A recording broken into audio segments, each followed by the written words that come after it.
नमस्कार विद्यार्थी मित्र, कक्षा 9 subject Hindi, English medium and Gujarati medium.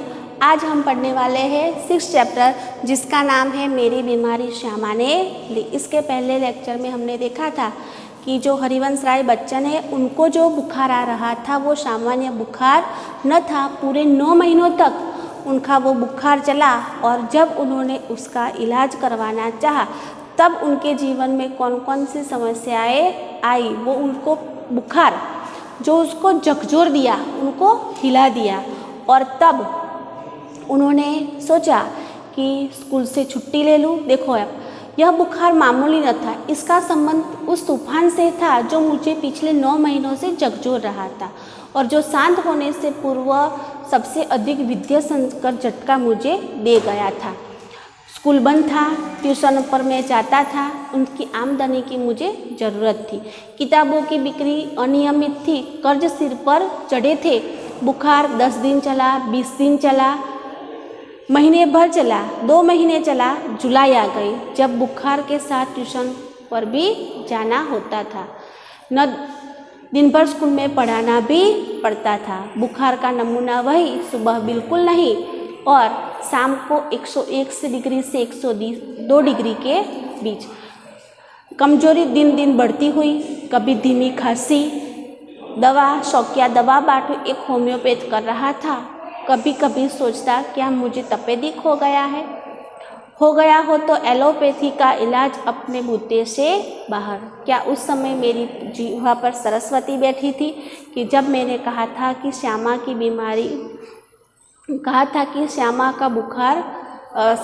बीमारी मैं लेने जा रहा हूँ। जिन्होंने बैठी हुई तो कितना ही अच्छा होता। क्या मैं बीमार हूँ इसलिए श्यामा स्वस्थ है? जिसने पिछले वर्षों से इन महीनों में ज्वर मुक्ति नहीं जानी थी, पर श्यामा को मेरी बीमारी भीतर ही भीतर खाए जा रही थी। उसने अपने इच्छा बल से अपने को स्वस्थ कर लिया था कि यह मेरी चिंता न बन जाए। उसके अतिरिक्त मैं तो सभी थोड़े बहुत मेरी बीमारी का शायद किसी को पता भी न चलता, क्योंकि मेरे सब काम तो मैं अपने हस्बुल यानी जो नित्य नियम के अनुसार जो कार्य थे वो वैसे ही करता था। गर्मी में तो सभी कोई दुबले पतले हो जाते हैं, क्योंकि मेरे काम तो सामान्य रूप से किए ही जा रहा था। गर्मी में तो सब थोड़े दुबले पतले हो जाते। एक दिन उसने मुझसे कहा कि मैं डॉक्टर बीके मुखर्जी से अपना इलाज कराऊं।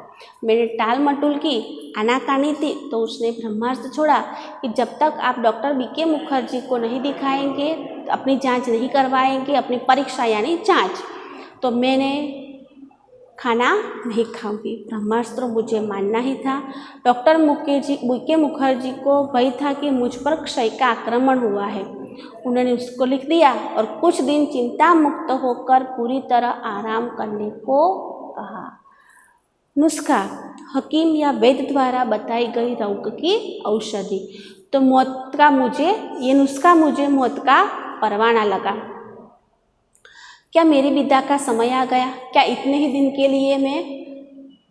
दिनों के लिए आया था? इतने ही गाने गुनगुनाने, केवल इतना ही श्रम संघर्ष करने, इतने ही संकट उठाने, स्वागत के ही साथ बीता होती देखी तैयारी, होने लगी बंद आंखें ही मेरी जीवन मधुशाला। क्या मैंने अपनी भविष्यवाणी स्वयं कर दी थी? सबसे मर्मवेदी प्रश्न था, क्या श्यामा के भाग्य में वैधव्य लिखा है? वैधव्य यानी विधवापन, वैधव्य।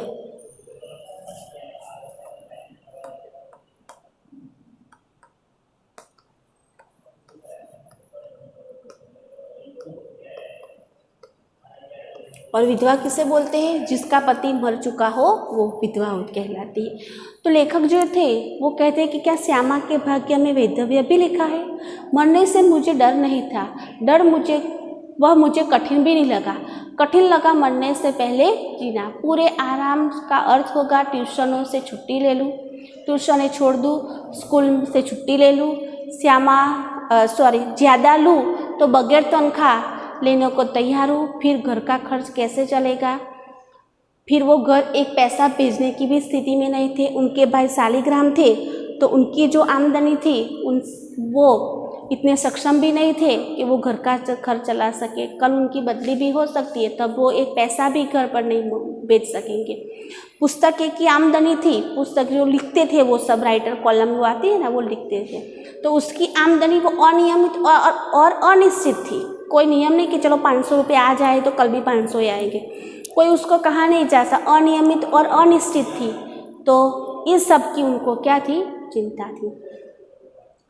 यहाँ तक हमने देखा था कि श्यामा ने जैसे ही उनकी यह बीमारी सुनी तो वो कांप उठी, फिर तुरंत संभल भी गई। महंगी महंगी दवाइयाँ दृढ़ भी हो गई, जैसे अपने पल भर में अनुभव कर लिया कि उसका कांपना मैं सहन न कर सकूंगा। इस खबर ने मेरे माता पिता को लखवा सा मार गया। पिताजी धैर्यवान व्यक्ति थे।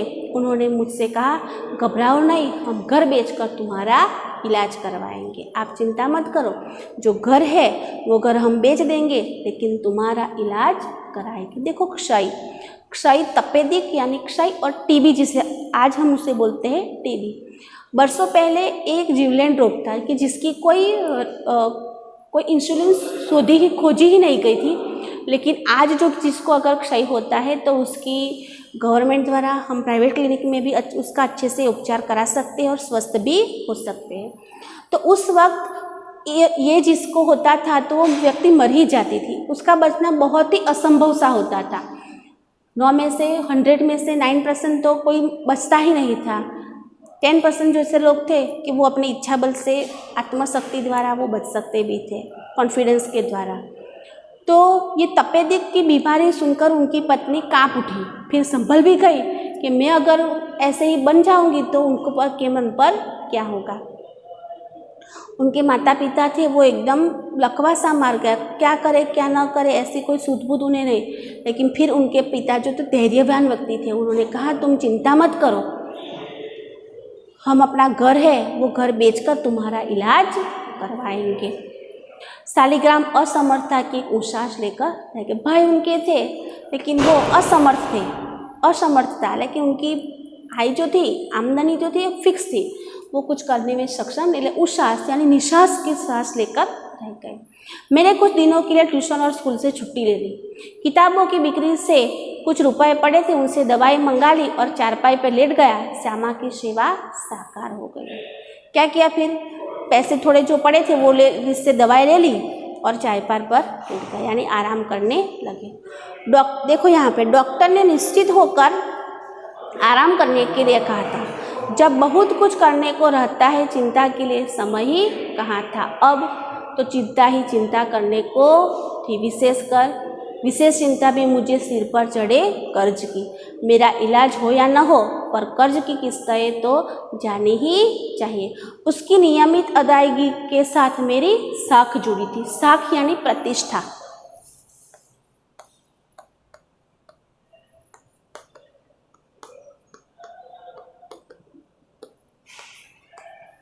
उन पे कर्ज था, तो वो कर्ज नियमित रूप से उसकी अदायगी, किससे, यानी उसके पैसे नियमित रूप से उनके पास पे जाने ही चाहिए, क्योंकि इनके साथ इनकी प्रतिष्ठा जुड़ी हुई थी। उसको जाना मेरे मरने के पहले ही मेरी मौत होगी, यानी मेरी जो प्रतिष्ठा है, मेरी साख अगर मेरे महीने चली गई तो वो मुझे मौत से भी बढ़कर वो लगेगा। श्यामा के लिए मैं पारदर्शी दर्पण था।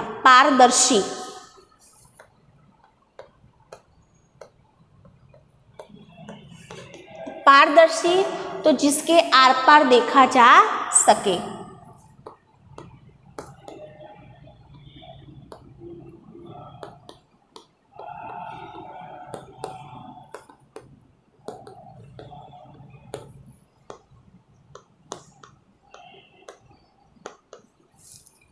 उनका कहना था कि श्यामा के लिए वो एक पारदर्शी दर्पण थे। दर्पण यानी आईना।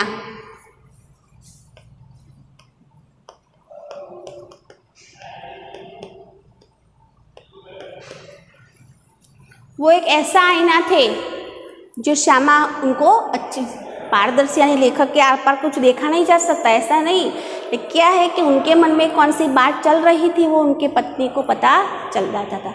किसी बात से चिंतित हो, उन्होंने पूछा, चिंता ही खाती रहेगी तो दवा क्या लाभ पहुंचाएगी। देखो बीके मुखर्जी का नुस्खा उन्होंने लिया, दवाई मंगा ली, दवा खा के ट्यूशन स्कूल से छुट्टी लेकर आराम करने लगे। लेकिन जब कुछ भी काम करने को नहीं होता तब चिंता, पहले काम करते थे तो चिंता के लिए समय नहीं रहता, अब समय ही समय है तो उसमें क्या होगी, चिंता। तो लेखक की पत्नी श्यामा थी, उन्होंने देखा कि ये चिंतित है तो उन्होंने कहा, चिंता ही खाती रहेगी तो दवा क्या लाभ पहुंचाएगी। मैंने कहा, टैक्स सोसाइटी के मुझ पर 400 कर्ज है और 100 अन्य मित्रों से। कितना कर्ज है उनको पास, 500 रुपये का। 400 जो है वो टैक्स सोसाइटी के और 100 के करीब अपने अन्य मित्रों से। उसने जो उत्तर दिया उससे मैं चौंक पड़ा और सहसा उठकर मैं उससे घूरकर देखने लगा, जिसे श्यामा को एक बार फिर से पहचानने की ज़रूरत है। जब लेखक ने कहा कि मुझे टैक्स सोसाइटी के 400 रुपये और 100 अन्य मित्रों से मुझ पर इतना कर्ज है, तब वो उनको घूरकर जो देखा, जो उसने उत्तर दिया, तो इससे वो अचानक लेखक बैठकर खड़े हो गए और उसने श्यामा को फिर से पहचानने की ज़रूरत की। उसने कहा था, कर्ज तो मैं तुम्हारे मरने के बाद भी उतार दूंगी, तुम इसकी चिंता छोड़ो। मैं सोचने लगा, श्यामा ने वज्र ही अपनी छाती पर रखकर यह वाक्य कहा होगा, मुझे चिंता मुक्त रहने को वह क्या नहीं कर सकती। देखो लेखक चिंता ही करते, इतना कर्ज है, मैं क्या करूँगा। तो उसने कहा कि आप मर जाओगे ना तो आपका कर्ज मैं चुका दूंगी, आप चिंता मत करो। फिर वो सोचने लगे कि इतना कड़वा सत्य वो ऐसे नहीं बोलती, अपनी छाती पर वज्र ही रखा होगा, जिसके कारण वो उनको चिंता मुक्त रखने के लिए उन्होंने ये कहा। मरने के लिए मैंने अपने आप को छोड़ दिया था, वह मुझे एकदम गलत लगा। मुझे अपने लिए नहीं तो श्यामा के लिए जीने का संघर्ष करना चाहिए। श्यामा के लिए मैंने जीवन में कुछ नहीं किया, कभी करने के लिए योग्य नहीं रहा। अब यदि मैं अपने ऐसी स्थिति में उसे छोड़ जाऊं कि वह मेरे मरने पर मेरा कर्ज उतारने की चिंता करे, तो मुझसे यह जन्मदि अपराधी कौन होगा। नहीं, मैं श्यामा के लिए चिंताएं नहीं छोड़ जाऊंगा, जीने का रास्ता खोजूंगा, जीकर अपनी चिंताएं समाप्त करूंगा। एक रात जैसे मेरे कानों में किसी ने कहा, एक रास्ता अब भी है। 15 दिन के ही इलाज में अपना बटुआ खाली हो जाना, यानी पैसे जो थे वो पर्याप्त हो गए, पूर्ण हो गए। कदापि नहीं चाहता थे कि पिताजी घर को हाथ लगाए। उनके पास जो बुक्स की आमदनी जो थी उसके दवाई मंगाई ली, 15 दिन तक वो पैसे चले और फिर पैसे खत्म हो गए। वो नहीं चाहते थे कि उनके पिता जो थे वो अपने घर को हाथ लगाए। अपनी वृद्धावस्था के में शांति के बैठने को चाहे उनको भूखे नंगे ही बैठना पड़े, उन्होंने एक शरण स्थल बनाया था। शरण स्थल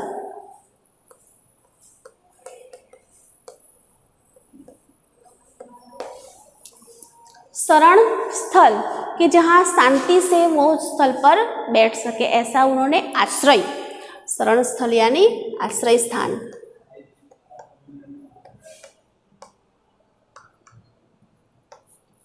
उन्होंने एक ऐसा आश्रय स्थान बनाया था जो घर है, चाहे खाने पीने को कुछ मिले या ना मिले, ऐसे ही बैठे रहने पड़े, लेकिन शांति से रह सके, ऐसा घर उन्होंने बनाया था। मैं उससे उन्हें वंचित करना कारण नहीं बनना चाहता था, उनके लिए वो वंचित उससे उसे अलग करने का मैं कारण नहीं बनना चाहता। पर यह भी नियति का एक व्यंग्य है। नियति यानी प्रकृति यानी भगवान की एक व्यंग्य है कि मेरे माता पिता दोनों में से किसी को अपनी छत के नीचे अपनी अंतिम सांसें छोड़ने का योग नहीं बना था। न जाने राम कहाँ लागे माटी, न जाने राम कहाँ लागे माटी, यानी कौन किसकी मृत्यु कहाँ पे लिखी है, कौन कहाँ जन्मता है, कहाँ मृत्यु पामेगा, ये कोई नहीं जानता। इसलिए ये पंक्ति लिखी है कि ना जाने राम कहाँ लागे माटी, पर उस समय में कैसे जानता। और एक दिन मुझे वह रास्ता दिखाई दिया जिस पर अपने बल पर चलकर मैं अपनी चिंताएं समाप्त कर सकता था। किसी के लिए, विशेषकर श्यामा के लिए, मैं कोई चिंताएं नहीं छोड़ूंगा। इस संकल्प ने मुझे दृष्टि भी दी और बल भी दिया। मैंने डॉक्टर बीके मुखर्जी के पास जाकर कहा, डॉक्टर साहब, आपका इलाज बहुत महंगा है, मेरे पास आपके इलाज के पैसे नहीं हैं।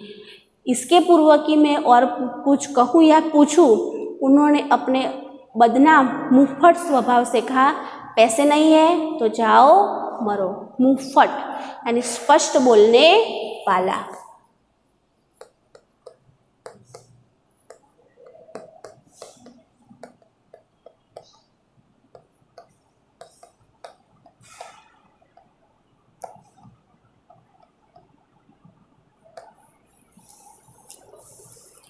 उन्होंने अपने मुंहफट आवाज़ से, मुंहफट जो स्वभाव था, जैसे व्यक्ति होते हैं कि जितना मुंह में आए वो जितनी बुरा लगेगा, अच्छा लगेगा, नहीं लगेगा, कैसा लगेगा, वो कुछ वो न सोचते थे, उन्हें कह देना।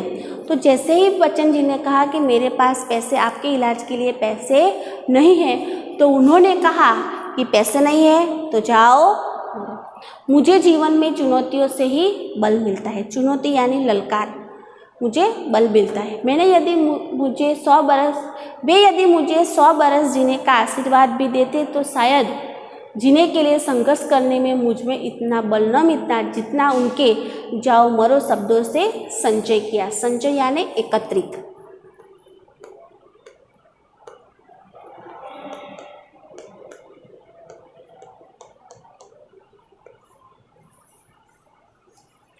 जाओ मरो जो शब्द से उनको चुनौती मिली और उन्होंने उसको पकड़ लिया और अपने जितना भी बल था वो एकत्रित किया, संचय किया, और उसके साथ उन्होंने एक कार्य किया कि लड़कपन में मेरे पड़ोसी बाबू मुक्ता प्रसाद ने लुई कुएं के पानी के इलाज से मुझे परिचित कराया था। मेरी बीमारी के लिए उन्हें ठंडे पानी में टब में बैठकर स्टिच बाथ लेने का विधान था। एलोपैथी में क्षय में रोगी को दूध, घी, शक्कर, अंडा अधिक से अधिक दिया जाता था। कुएं के इलाज में चिकना खाना मना था। सिर्फ कच्ची सब्जियां, फल, भीगे चने, गेहूँ आदि पर रहना था। न दवा का खर्च और न खुराक पर खर्चा। यही इलाज मेरी शक्ति के अनुकूल था और कामकाज साधारण किए जाना था। मैंने बीके मुखर्जी का नुस्खा फाड़ डाला और कुएं के अनुसार स्टिच बाथ आरंभ किया। तद अनुसार खुराक आदि रखी। स्कूल भी जाने लगा, केवल रात वाली ट्यूशनें छोड़ दी। उसका मुआवजा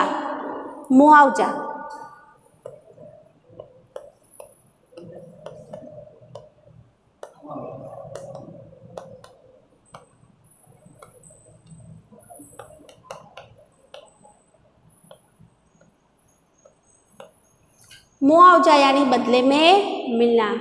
जो उनको रात वाली ट्यूशन उनके छोड़ दी, फिर स्कूल वो जाने लगा। स्कूलें छोड़ दी और उसकी जो आमदनी थी उसका मुआवजा जो वो बुक्स बेचते थे, जो किताबें लिखते थे, उससे मिल जाता था। श्यामा ने मेरा विरोध न किया। जीवन भर जिस रास्ते पर भी चला उसने स्वस्ति पंथा कहा और पीछे चल गई। मेरी ज्ञान चिकित्सा के संघर्ष में भी वह प्रतिदिन अपनी सेवा सहयोग देती रही। सबसे अपने इच्छा बल से उसने मुझे अपने रास्ते से न ठहरने दिया, न पीछे फिरने दिया। राह पकड़ तू एक चला चल पा जाएगा मधुशाला। बच्चन जी की लिखी हुई पोएम है मधुशाला। उसकी एक पंक्ति है कि राह पकड़ तू एक चला चल पा जाएगा मधुशाला। लेकिन अपने अडिग इच्छा बल से उसने जो सबसे बड़ा सहयोग दिया और जो सबसे बड़ा चमत्कार हुआ वह यह था कि जितने दिन मेरा इलाज चलता रहा, अपने सारे रोगों को उसने किल दिया और कभी एक उंगली दुखने की भी शिकायत न दी। किल देना, परास्त करना।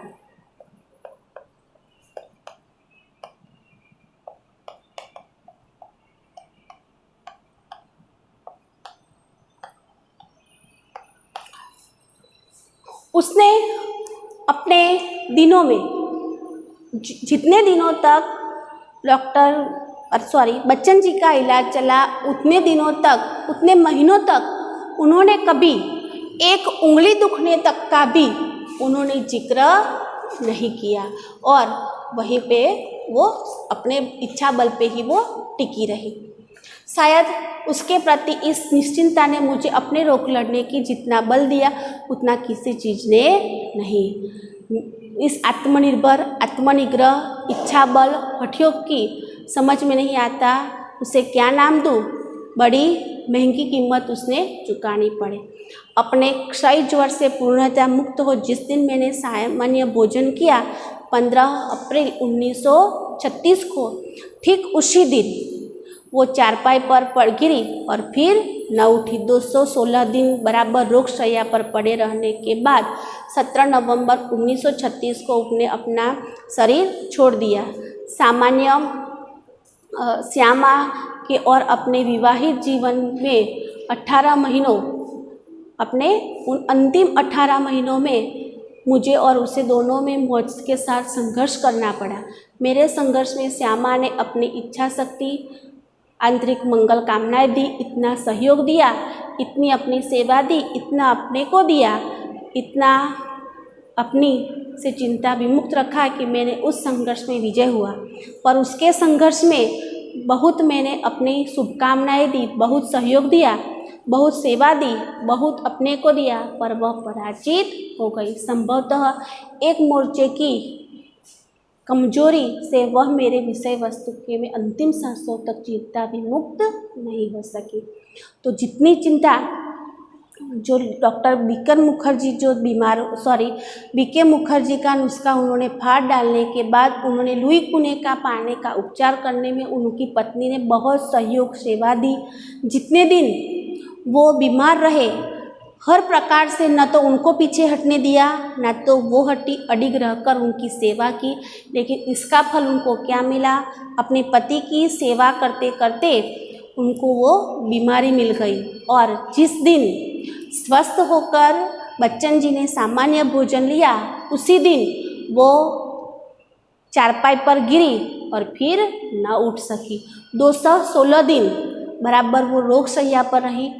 उनकी सेवा करने में भी लेखक ने अपना पूरा सहयोग, पूरा आत्मसमर्पण दिया, लेकिन वो ठीक न हो सकी। लेकिन श्यामा की सेवा साकार कर गई और लेखक की विषय वस्तु में से अंतिम सांसों तक वो चिंता मुक्त न हो सकी। तो विद्यार्थी मित्र, इसका स्वाध्याय अच्छे से लिखना, इसका शब्दार्थ है, मुहावरे हैं, वो भी आप अच्छे से लिखना। Thank you.